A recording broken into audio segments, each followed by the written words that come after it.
Salut à tous, c'est Nicolas, j'espère que vous allez bien. On se retrouve aujourd'hui pour présenter le concept de focus externe.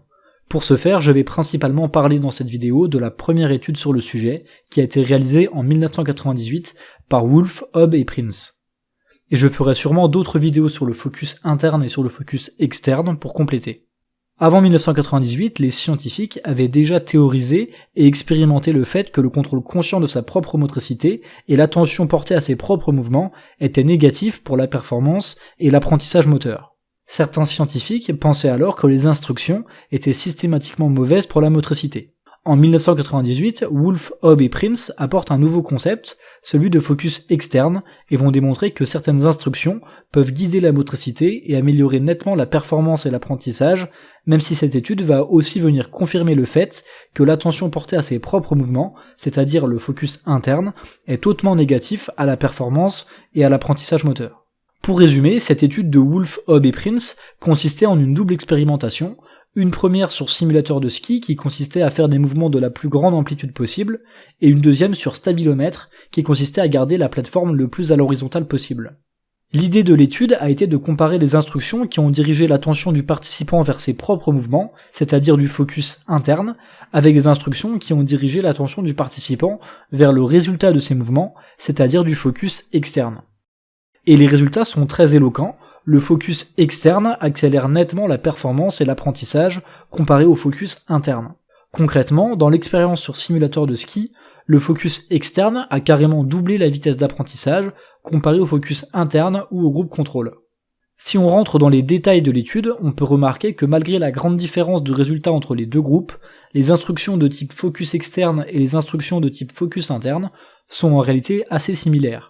L'idée était que la forme de l'instruction, c'est-à-dire les mots choisis, devaient être différentes, mais pas le fond, c'est-à-dire pas les implications biomécaniques. En gros, on allait dire la même chose, mais avec des mots différents. Pour la première expérimentation sur simulateur de ski, le groupe focus interne devait forcer sur le pied extérieur, alors que le groupe focus externe devait forcer sur la roue extérieure.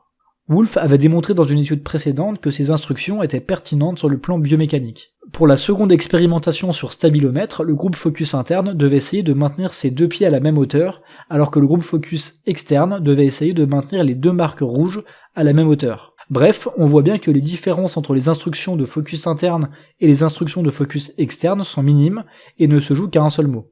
Pourtant, c'est cette petite différence qui a produit des résultats largement différents.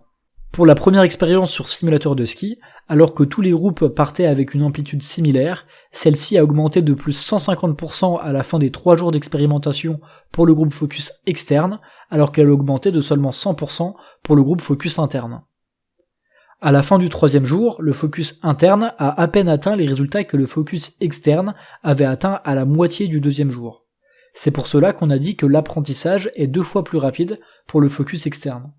Pour la deuxième expérience, les résultats sont également nettement en faveur du focus externe. En conclusion, on peut dire que ces expérimentations de Gabriel Wolf remettent nettement en question l'idée qu'il est utile et normal de diriger l'attention des débutants vers la technique du geste. Il semblerait qu'il soit très utile de simuler dès le départ l'automatisation du programme moteur via le focus externe. Dit autrement, dès le début de l'apprentissage, il faut éviter de diriger l'attention des élèves sur la technique et sur leur propre corps, et plutôt privilégier une attention dirigée vers les buts et sous-buts de la tâche. En gros, pour l'apprentissage et le contrôle moteur, cette étude met en évidence l'intérêt du focus externe. Il est nettement préférable de diriger son attention sur le résultat de ses mouvements plutôt que sur son propre corps. Il semble que le fait de diriger son attention sur ses propres mouvements perturbe les mécanismes automatiques du contrôle moteur utilisé par le cerveau. Le contrôle conscient semble être bien moins efficace que le contrôle automatique et inconscient de sa propre motricité. Le focus externe serait alors un moyen de diriger le cerveau vers un contrôle plus automatique. Mais j'expliquerai davantage tout cela dans une prochaine vidéo.